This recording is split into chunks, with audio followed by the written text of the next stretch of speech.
Ayan, good morning po mga kajali. Nandito po ulit tayo sa kubo po ng Promised Land. Mananawagan po ulit sila ate sa mga kapatid po niya sa Samar. Samar ate? Samar. Ayan, sana matulungan niyo po kami mga kajali, mga katekram, kasit Mary na matagpuan po nila ate ang kanilang mga kapatid. Ayan. Doon, hindi po sa Isabela. Ayan, dyan din po sa mga taga Isabela, tulungan po natin sila ate na makarating po dyan sa kanilang, sa lugar po ng mga kapatid niya. Si ate po kasi may kapatid po sa Samar, may kapatid din po siya dyan sa Isabela. Yan, sana mapagtulong-tulungan po natin mga kajali, katekram, kasit Mary, ang mapanawagan po nila ate Winnie at ni Kuya Roy. Ayan. Ate, sige, go! Nananawagan po ako dyan sa kababayan natin na magbigay tulong man po kayo sa akin na matagpuan po yung address ng kapatid ko dyan sa Isabela. Kaya hindi ko po alam. Tsaka dyan po sa Samar, sa mga kapatid ko, ibigay nyo po yung address papunta dyan sa kapatid ko sa Isabela. Kaya nandito po ako sa Pampanga. Para po matagpuan ko na po din sila. Marami pong salamat. Ayan, ate, ano pangalan ng mga kapatid niyo sa Samar? Yan si Mirna Cañedo, si Sailin Cañedo, Mary Ann Cañedo, pati yan po mga pamangkin ko dyan, si Vanessa Tipuso. Bigay nyo sa akin yung address dyan, sa tsahin nyo dyan sa Isabela, kaya hindi ko alam magpunta dyan. Kina Loloy Cañedo, Binyang Cañedo, kung nandyan man kamo sa Isabela, ipagsabi nyo na kung saan ang address nyo dyan, kaya nandito na ako sa Pampanga. Kailangan ko ang tulong nyo. Kaya ang mga anak ko, dito nagtiis kami sa langsangan para lang mahanap ka mo. Tumulong ka mo sa akin.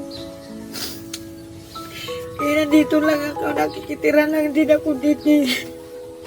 Kasi na po magbibisaya po ako. Opo, naintindihan ko na po na yung nararamdaman. Loy, kaya hindi pa tayo nagkikita. Nandito na si Ate Winnie mo. Kailangan ako ng tulong nyo. Huwag nyo kayo magalit sa asawa ko kay mabait naman si Roy. Hindi nyo lang kinilala ng maayos. Eto, maghiwalay hindi pa ninyo kami. Marami na kaming anak. Andyan lang yung bike namin na pinagtiisan ng mga anak ko para lang mahanap kayo. Buti nga ninano kami ng vlogger dito.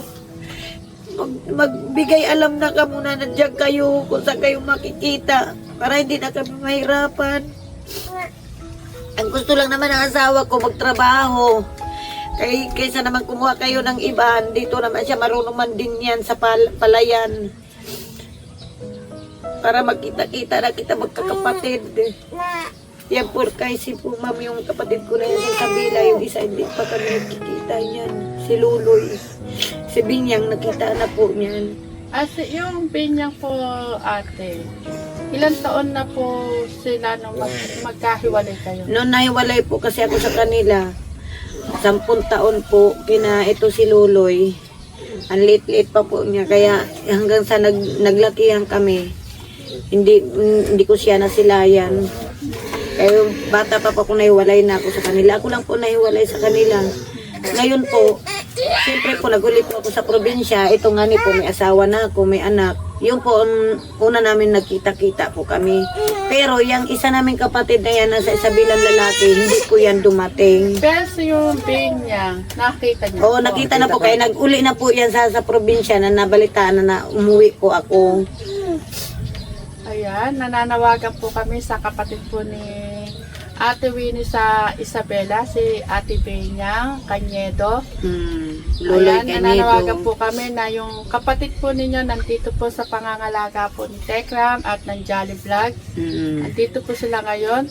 Kung gusto nyo po silang makita at makausap, pwede nyo po kaming kontakin sa page po namin sa kay Tekram at sa Jolly Vlog. Pwede po kayo mag-message po doon sa itong video po na to, i-upload po namin. Kung saan nyo po makikita yung mga mukha nila ate, doon po kayo mag-message para po kagad po namin sila, kagad po namin maipaalam sa inyo na nasa amin pa po sila. Kasi gusto na po nilang umalis mga kajali. Pero, Humihingi pa po ako ng 2 days or 3 days. Baka nagbabaka sakali po kami na may kumontak po sa amin, may makakilala kila ate. Kaya ninaano ko pa po sila na mag-stay po muna dito hanggang 3 days. At ito nga po yung huling panawagan po ni ate sa mga kapatid po niya dyan sa Samar. Ate, i-message niyo lang po ang page po ni Tekram at sa page sa Jolly Vlog. Ayan. Makikita niyo naman po doon yung video po nila ate. Message lang po kayo doon. Magre-response naman po kami kaagad. Basta magtulungan lang po tayo kung paano po mabubuo ang pamilya po ni ate, yung mga kapatid niya. Ayan, nakaka-sad lang po kasi yung isa niya kapatid, 2 years old lang po yun nung last nakita po ni ate.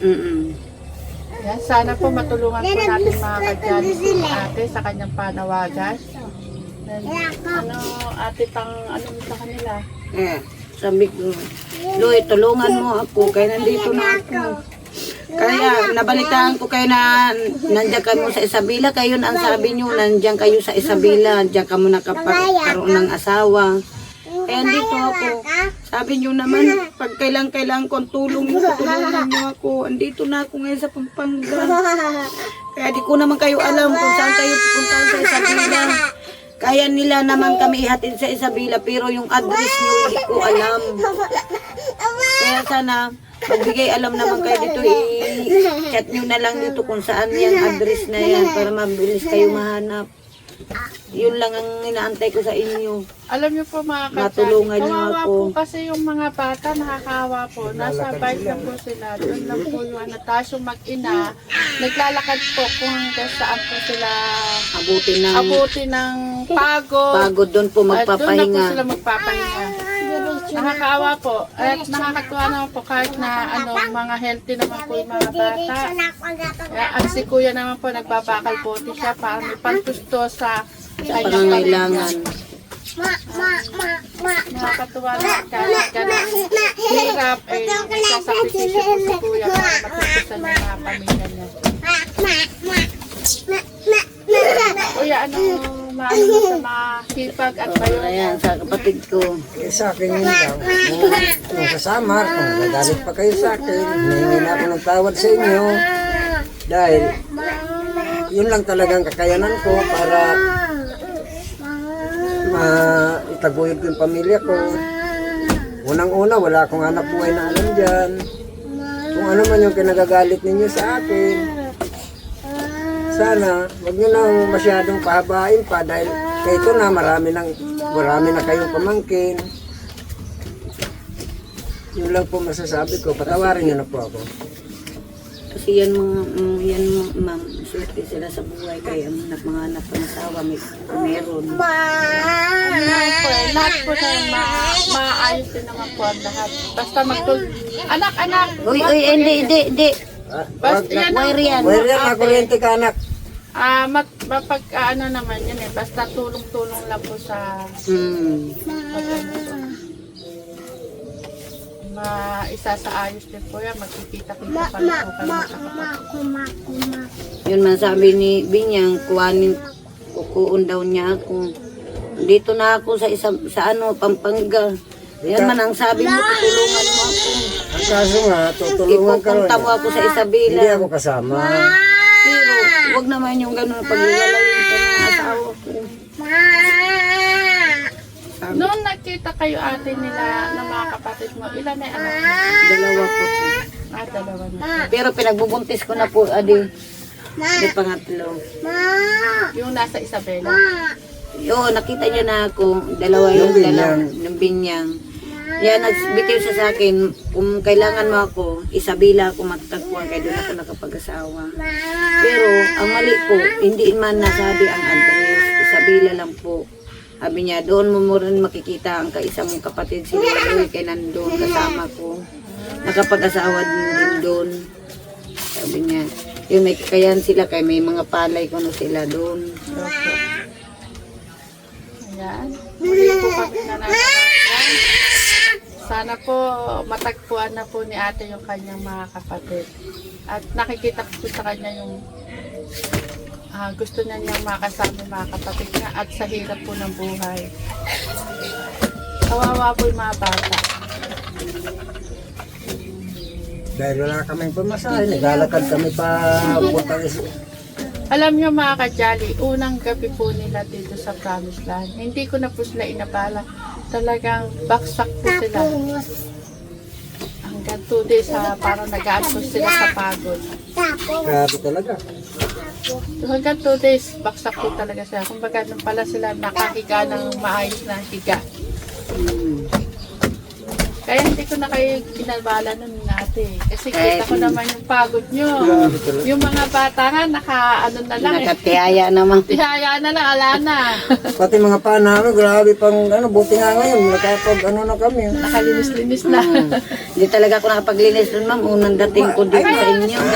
Ate, kuya, matanong kayo, mula Bicol hanggang sa makarating, matagpuan kayo ni Tekram, ilang araw na kayong naglalakad? May buwan na po, ma'am. Buwan? May buwan na po. Ganun katagal. Ganun mga Ganun kajali. katagal. Pero nagpapasalamat din po ako sa DSWD ng Tumulong po sa amin. tumulong sa Na amin hanggang dyan sa Pasay po, pinasakay kami. Kaya wala namang pundo rin Yan, sa bus ko sa- papuntang... O, paano kayo nakaano yung... Pulangi. Sa Pulangi pala po, DSWD ng Tapos Pulangi. pagbaba po namin dyan. Maraming salamat po sa inyo. Saan itong lugar nagbigay niyan? Yung bike. Sa Bukawi. Ubus yan po, naglalakad po, may ma'am. binigay lang po. Binigay lang At po, saka ma'am. yung nagbigay po sa amin itong bike na to Nagpapasalamat sa Bukawi, ako. Bulacan. Hindi man siya Maraming nagpakilala salamat sa po. amin. Pero maraming salamat sa iyo kaya mas malaking tulong na ibigay mo. Kaya hindi Hindi ka na malakabot ng pera, pero laking Isa bagay lang na. po siya sa nangangalakal din mo. As in, naglakad lang talaga. As in po, yan. Tag-isa kaming karga ang bata. Tapos may bag pa po kami sa likod. Ang mga pambihis. Yung mga bag namin nasa likod namin, tigisa kami, tapos karga namin yan. Yan po, naglalakad talaga. Naman, kuya, yung bike na yan, mula Bicol, nakabike kayo. Ay hindi, nasa Ay, hindi Bukawi naman lang po yan Sa binigay. Bukawi na po. Kaya napakabait naman po ng tumulong kala kuya. Kaya maraming salamat po sa Lalong Sa'yo ko nakikita mo man kami. Salamat na binigyan sa amin yung bike. Malaking tulong. Kaya ang dalawa kong anak, hindi na naglakad. Kita namin ang pagod niyan paglalakad nila mula hanggang sa natagpuan kami ng nagbigay ng bike. Yung pa, hinanap din nila kami, ma'am. Nung nangangalakal na yon. Gusto niya na daw ko na ibenta sa junk shop. Hindi ko no niya bininta kaya nakita niya kami ko no na naglalakad. Hinanap ko no kami, hinanap hanggang sa nakita man din niya kami. At pagka nakita kayo na nung una, Naglalakad. Na naglalakad. hinanap pa talaga kayo. Oo. Hila-hila niya sa yung kabal-kabal May yung pang kapal-kapal po siya, bakal Hila-hila buti. niya. Yan. Hindi daw ko no niya bininta sa junk shop. Blessing niya. Kaya sabi niya, naawa lang ako sa inyo. Sabi ko, Talagang inanap ko pa kayo sa kabaan ng nilakad niyo. Napaka-bless ng ating mayroong taong tumulong. Diyan na po kami nagsimula, namumulot na po kami ng kalakal kasi may ganyan na po kami. Ang ginagawa namin, nilalagay namin sa bubong yung mga kalakal. Isasabit namin yung mga plastic tulad po yan, kaldero, mga binigay-bigay sa amin yung na kami ng kalakal, binibigay na po sa amin mga kaldero. Alom daw po kasi yan, pwede daw po Ang ginawa ko, hindi ko na binenta hindi sa din junk namin shop. binibinta kay Nilulutuan namin. nilulutuan po namin sa tabi-tabi kung saan po kami abutan po ng kuwang kay para po kami makatipid. Oh, yan po nagsasaing kami, nagluluto kami ng ulam hanggang gabi na po namin. Kasi pag bumibili po kami, hindi kami nagkakasya. Kaya kulang po At yung saka magastos. magastos po. Marami po salamat sa mga nagbibigay sa amin ng bigas, sa mga dinaanan namin. Napaka-blessing po sa amin yung bigas na mga binigay nyo. Hanggang dito, dala-dala namin yung bigas binigay nyo. Di ko man kayo kilala, pero nagpapasalamat kami ng marami. Dahil sa mga binigay nyo sa amin, dilata, sardinas, yun, nakasurvive po kami sa gutom. Paano mo rin di sa buli ng Pulangi? Tapos sa DSWD sa Pulangi hanggang Pasay, pinamasayan kami. Marami pong salamat. Pero ito, naglalakad na naman kami kaya hindi namin paalam sa Isabela kung anong address ng mga kapatid ko. Buti nga ni po, natulungan po kami dito. Kaya nag-stay lang po muna kami dito hanggat wala pa pong balita sa kapatid ko. Kaya hindi ko po alam yung address. Yan ate, kasi mapagtutulong-tulungan po yan. Basta, sabi ko nga po sa inyo, hanggat wala tayong malinaw na contact sa pamilya nyo, pwede naman po kayo mag-stay dito. Kaya nga po nandyan ang promised land. Para sa mga nangangailangan. Sige ate, hanggang dito na lang yung ate. Sige po ma'am, maraming salamat po sa istorbo. Si ate, kung andito pa po sila ate at nakita po siya ng pamilya niyan, may kumontak na po sa amin, i-update po ulit namin sila mga kajali. Para po, kahit pati po kayo ay kasama po sa ano po nila kuya at ni ate. Yan. Maraming salamat po sa pagmamahal at suporta po ninyo na ibinibigay sa mga Kajali Katekram at sa mga Sweet Mary. Maraming salamat po sa inyo. Kung hindi sinira nga ng bagyo yung bahay ko Tapos ron, may kalimutan pa ma'am. Nagpapasalamat pala ako sa nagpagawa sa amin ng kaya nasiraan kami yung tawag nito sa gulong. Diyan siya. Sa junk shop na naparadahan namin na nasiraan kami sa bike namin. Hindi ko man alam kung anong binilhan address yun. niya kami ng ng bagong rim. Rim po, kayo yun po ang nasira. Nagpapasalamat ako kuya sa iyo. Andito na kami ulit. Kung nanonood ka man, maraming salamat na binilhan mo kami ng rim sa aming Hindi ko lang alam yung address, pati pangalan mo, hindi ko rin alam. Kaya nagpapasalamat lang kami sa inyo. Tapos ma'am, siya pang gumawa. Siya pa nagkabit talaga niyan. napaka-bless. Kayo pa nagkabit, binigyan niyo pa ako ng rim. Binigyan pa siya ng pambumba kung sakali ko maplatan kami, may pambumba. Sabi niya, Maraming salamat talaga sa inyo. Hindi man namin alam pangalan mo, pero nagpapasalamat kami ng malaki. Ang galing lang, no? Buti na lang hindi tag-ulat kayo. O nga ni ma'am. Saan kawawang mga bata. Mas kawawa. Sigurado, mama nilalagnat. Mayroon na laging lagnat, ubusin puro. Buti nga, tag-init po na tapas. Kaso ito naman kasi maliit yung mas may payong. Opo. Apektado po siya sa init. Tado. Pero mga kajali, kainitan, no? Ang Kasalanan sila sa daga. Kasalanan sila sa daga. Bebe tayo! May iwan ka Tayo. na dito. Ha? Ikaw ang palalaki ng, promised land. Ha? Siguro, ma'am, ito yata Balikan pinakabibi. ka na lang ng mama at papa mo. Ma'am, tanong ko, ito yata pinakabibi kung halimbawa iwan namin sa inyo? Ayan. Ito yung pinakabibi.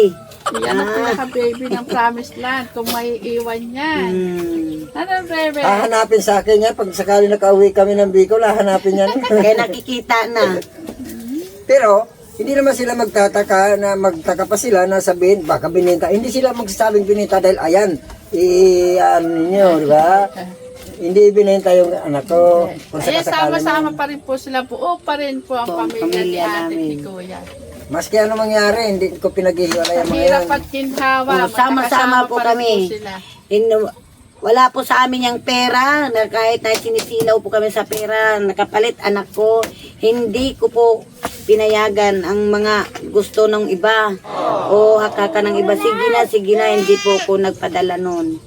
Kaya marami po din salamat sa naganyan sa amin. Akala siguro ma'am, kung kami, yung madali ba po umigay. Salamat pa rin po. Kahit sa hirap ng buhay, ito lang masasabi ko, sama-sama Kahit po kami. nangingi ako ng pagkain sa restaurant, hindi ko talaga paghihiwalay niya mga yan. O, sabi nga ng asawa ko, kahit sa panghingi, ihingi niya kami, hindi lang kami magkahiwalay-walay. Marami pong salamat sa mga restaurant na nagbigay sa amin ng pagkain, pinatubig, daming salamat. Sa mga shell kina Jollibee, Chowking, McDo, kung nakakaligo mga anak ko, salamat sa inyong lahat. Opo, pati sa gasolinahan Yung mga ko. restaurant na nahingi namin ng tubig, maraming salamat po sa inyo.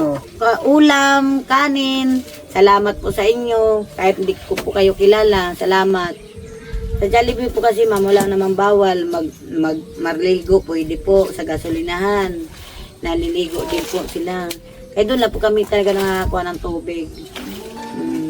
Ayan Kaya mga kajali, salamat. kahit sa hirap po ng buhay nila, yung mga bata hindi po talaga pinabayaan. Malulusog. Nakakakain sa tamang oras. Lalo itong baby na to. Oo. Kahit ako nangangayayat, sila malulusog na. kita naman po yun, Tay. Payat kayo, yung mga asawa mo at mga anak mo. Doble nga ni yung akin laki. Pati yata pagkain ko, kinakain kaya nila eh. Si ate kailangan kasi breastfeed kasi siya dito eh. Mabilis naman si dito kumain. Oo, na. Masarap kang kumain eh. Lalo kapag busog si mama, na. Daming gatas. Ha? Marunong nang makipagkwentuhan. Sinuot ko po sa kanya. May mga nag-abot din sa amin ng pera. Maraming Dito, salamat. kila ma'am, marami din salamat. Kaya nakapaglaban na rin ako sa mga labahan namin dala-dala. Sa paglakbay namin. Naglaba ko kapon. Hanggang nga ni kagabi, naglaba ko. May sampay na naman ako. Kaya, sinamantala ko na yung tubig nila, ma'am. Salamat. Nakaligo na siya. Maaga silang mga naliligo. Saka malinis-linis na kami. Parang ano na, hindi na, yung isis dito kapalo ng ano ko. Dumi. Alikabok. Alikabok sa kalsada. Kakalaga doon. Ano, nagbibiyak-biyak na rito yung dumi. Nakikita mo alikabok ng papa mo. Oh. Kalalakad. Ayan, sige, Tay, patuloy na natin ating Okay. panawagan. Ayan, maraming salamat po ulit mga Kajali, Katekra, Pasit Mary sa inyong pagmamahal at suporta po sa amin. At dito po sa pamilyang ating na gusto makauwi sa kanilang mga kapatid. Magtulong-tulungan po tayo para matulungan po natin sila. Yun lang po, maraming salamat po. Bye-bye. Bye-bye. God bless.